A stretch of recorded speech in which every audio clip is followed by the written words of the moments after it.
বিসমিল্লাহির রহমানির রহিম। শহীদে কাফেলা বাংলাদেশ জামাত ইসলামী গঠনতন্ত্র। আজকে দুটি অধ্যায় নিয়ে কথা বলবো, দুটি ধারা নিয়ে কথা বলবো। প্রথম ধারা হলো নাম ও কেন্দ্রীয় দফতর। ধারা 1, এই সংগঠনের নাম হবে বাংলাদেশ জামাত ইসলামী। ইহার কেন্দ্রীয় দফতর বাংলাদেশের রাজধানী ঢাকায় অবস্থিত হইবে। ধারা 2, ঈমান ও আকীদা। কোরআন এবং সহিহ হাদিসের নির্দেশিত ঈমান ও আকীদাই জামাত ইসলামের অনুসারীগণ পোষণ করিয়া থাকেন, যাহার মূল কথা হইল লা ইলাহা ইল্লাল্লাহু মুহাম্মাদুর রাসূলুল্লাহ, অর্থাৎ আল্লাহ তাআলা ব্যতীত কোনো ইলাহ নেই, মুহাম্মাদুর রাসূলুল্লাহ সাল্লাল্লাহু আলাইহি সাল্লাম আল্লাহ তাআলার রাসূল। ব্যাখ্যা। ক, এই ঈমান ও আকীদা প্রথমাংশ অর্থাৎ আল্লাহ তাআলা একমাত্র ইলাহ হওয়া এবং আল্লাহ তাআলা ব্যতীত অন্য কাহারও ইলাহ না হওয়ার অর্থ এই যে আকাশমণ্ডল ও পৃথিবীর মধ্যে যাহা কিছু আছে সেই সব কিছুরই সৃষ্টিকর্তা, প্রতিপালক, মাবুদ এবং প্রাকৃতিক ও বিধিগত সার্বভৌম সত্তা হইতেছেন একমাত্র আল্লাহ তাআলা। এইসবের কোনো এক দিক দিয়াও কেহই তাহার সহিত কোনো শরিক নেই। এই মৌলিক সত্য কথাটি জানিয়া এবং মানিয়া লইয়া নিম্নলিখিত বিষয়গুলি অনিবার্যরূপে গ্রহণ করিতে হয়। 1, মানুষ আল্লাহ তাআলা ব্যতীত আর কাহাকেও নিজের পৃষ্ঠপোষক, কার্য সম্পাদনকারী, প্রয়োজন পূরণকারী, বিপদ দূরকারী, ফরিয়াদ শ্রবণ ও গ্রহণকারী এবং সাহায্যদাতা ও রক্ষাকর্তা মনে করিবে না, কেননা তিনি ব্যতীত আর কাহারও নিকট কোনো ক্ষমতা নেই। 2, আল্লাহ তাআলা ব্যতীত আর কাহাকেও কল্যাণকারী মনে করিবে না, কাহারও সম্পর্কে অন্তরে ভীতি অনুভব করিবে না, কাহারও উপরে নির্ভর করিবে না, কাহারও প্রতি কোনো আশা পোষণ করিবে না এবং এই কথা বিশ্বাস করিবে না যে আল্লাহ তাআলার অনুমোদন ব্যতীত কাহারও উপরে কোনো বিপদ মুসিবত আপতিত হইতে পারে, কেননা সকল প্রকার ক্ষমতা ও ইখতিয়ার একমাত্র আল্লাহ তাআলারই।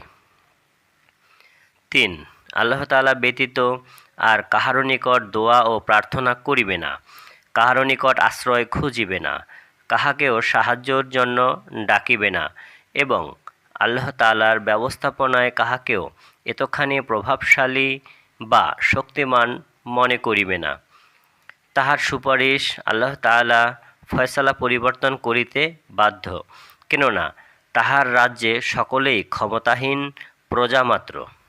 4, আল্লাহ তাআলা ব্যতীত আর কাহারও সম্মুখে মাতানত করিবে না এবং কাহারও উদ্দেশ্যে মানত করিবে না, কেননা একমাত্র আল্লাহ তাআলা ব্যতীত ইবাদত, দাসত্ব, আনুগত্য ও উপাসনা পাইবার অধিকার আর কেহই নাই।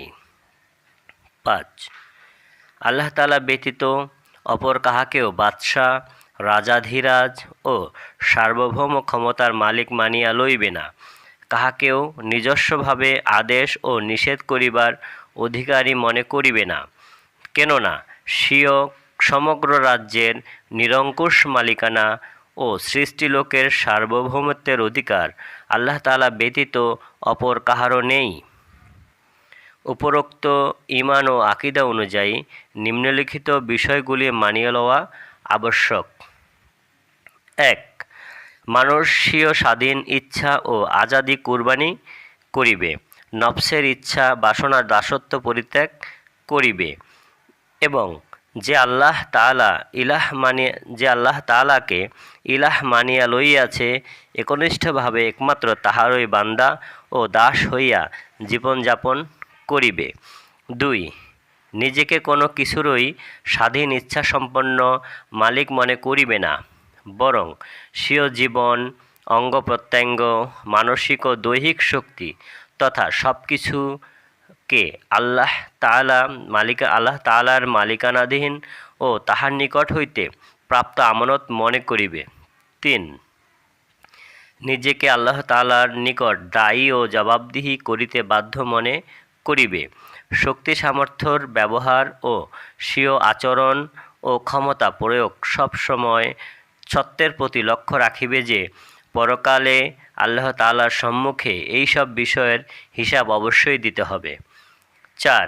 আল্লাহ তাআলা যাহা পছন্দ তাহাকে নিজের অপছন্দ এবং যাহা আল্লাহর অপছন্দ তাহাকে নিজের অপছন্দ রূপে গ্রহণ করিবে। 5. আল্লাহ তাআলার সন্তুষ্টি ও তাহার নৈকট্য লাভকেই নিজের যাবতীয় চেষ্টা সাধনার চূড়ান্ত লক্ষ্য এবং নিজের সমগ্র তৎপরতার কেন্দ্রবিন্দু হিসেবে গ্রহণ করিবে। 6. স্বীয় নৈতিক চরিত্র, আচার ব্যবহার এবং সামাজিক, সাংস্কৃতিক, অর্থনৈতিক ও রাজনৈতিক কর্মকাণ্ড, এক কথায় জীবনের সর্ববিষয়ে কেবল আল্লাহ তাআলার বিধানকেই একমাত্র হিদায়াত হিসেবে মানিয়া লইবে এবং আল্লাহ তাআলার দেওয়া শরিয়াতের বিপরীতে যাবতীয় নিয়মনীতি ও পন্থা পদ্ধতিকে প্রত্যাখ্যান করিবে। ব্যাখ্যা: এ ঈমান ও আকিদার দ্বিতীয় অংশ। হযরত মুহাম্মদ সাল্লাল্লাহু আলাইহি সাল্লাম আল্লাহ তাআলার রাসূল হওয়ার অর্থ এই যে বিশ্বের একমাত্র বাদশাহ আল্লাহ তাআলার পক্ষ হইতে বিশ্বের সকল মানুষের প্রতি সর্বশেষ নবী মুহাম্মদ সাল্লাল্লাহু আলাইহি সাল্লাম এর মাধ্যমে একমাত্র নির্ভুল হিদায়াত ও আইন বিধান প্রেরিত হইয়াছে এবং এই হিদায়াত ও আইন বিধান অনুযায়ী কাজ করিয়া পূর্ণাঙ্গ বাস্তব নমুনা কায়েম করিবার জন্যই মুহাম্মদ রাসূলুল্লাহ সাল্লাল্লাহু আলাইহি সাল্লামকে নিযুক্ত করা হইয়াছে। যাহারা এই পরম সত্য ও প্রকৃত বিষয়কে জানিয়া ও মানিয়া লইবেন তাহাদের কর্তব্য হইবে: 1. হযরত মুহাম্মদ সাল্লাল্লাহু আলাইহি সাল্লামের নিকট হইতে যেই হিদায়াত ও আইন বিধান প্রামাণ্য সূত্রে পাওয়া যাইবে তাহা দ্বিধাহীন ও অকুণ্ঠ চিত্তে গ্রহণ করা। 2. কোনো কাজে উদ্যোগী হওয়া বা কোনো নিয়ম পদ্ধতি অনুসরণ হইতে বিরত থাকিবার জন্য আল্লাহ তাআলা রাসূল পাক সাল্লাল্লাহু আলাইহি সাল্লামের নিকট হইতে প্রাপ্ত আদেশ ও নিষেধকেই যথেষ্ট মনে করা। 3. আল্লাহ তাআলার রাসূল সাল্লাল্লাহু আলাইহি সাল্লাম ব্যতীত অপর কাহারও স্বয়ংসম্পূর্ণ নেতৃত্ব মানিয়া না লওয়া, কেননা অন্য কাহারও আনুগত্য হইতে হইবে আল্লাহ তাআলার কিতাব ও রাসূলুল্লাহ সাল্লাল্লাহু আলাইহি সাল্লামের সুন্নতের অধীন। 4. জীবনের সকল ব্যাপারেই আল্লাহ তাআলার কিতাব ও রাসূল সাল্লাল্লাহু আলাইহি সাল্লামের সুন্নতকে অকাট্য, প্রামাণ্য, বিশ্বস্ত সূত্র ও নির্ভুল জ্ঞানের একমাত্র উৎসরূপে গণ্য করা। যেই সব ধারণা, খেয়াল, বিশ্বাস কিংবা নিয়মনীতি ও পন্থা কুরআন ও সুন্নাহর বিপরীত, তাহার পরিত্যাগ করা এবং কোনো সমস্যার সমাধান প্রয়োজন হইলে তাহার জন্য হিদায়াত লাভের উদ্দেশ্যে এই উৎসের দিকেই ধাবিত হওয়া। 5. ব্যক্তিগত, পারিবারিক, বংশীয়, জাতিগত, দলীয় ও সম্প্রদায়গত, আঞ্চলিক ও ভাষাগত তথা সকল প্রকার হিংসা, বিদ্বেষ ও বিভেদ হইতে মন মগজকে মুক্ত ও পবিত্র করিয়া লওয়া এবং কাহারও ভালোবাসা বা অন্ধভক্তিতে এমনভাবে বন্দী না হওয়া যাহার দরুন উহা রাসূলুল্লাহ সাল্লাল্লাহু আলাইহি সাল্লামের উপস্থাপিত সত্যের প্রতি ভালোবাসা ও ভক্তির উপর জয়ী কিংবা তাহার প্রতিদ্বন্দ্বী হইয়া দাঁড়াইতে পারে। 6.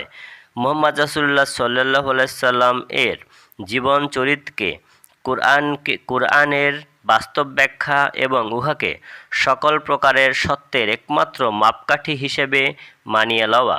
আল্লাহ তাআলা রাসূল পাক সাল্লাল্লাহু আলাইহি সাল্লাম ব্যতীত আর কাহাকেও ভুলের ঊর্ধ্বে মনে না করা, কাহারও অন্ধ গোলামিতে নিমজ্জিত না হওয়া এবং প্রত্যেককেই আল্লাহ তাআলার দেওয়া এই মাপকাঠিতে যাচাই ও পরখ করিয়া যাহার যেই মর্যাদা হইবে তাহাকে সেই মর্যাদা দেওয়া। 7. রাসূলুল্লাহ সাল্লাল্লাহু আলাইহি সাল্লামের নবুয়তের পরে কোনো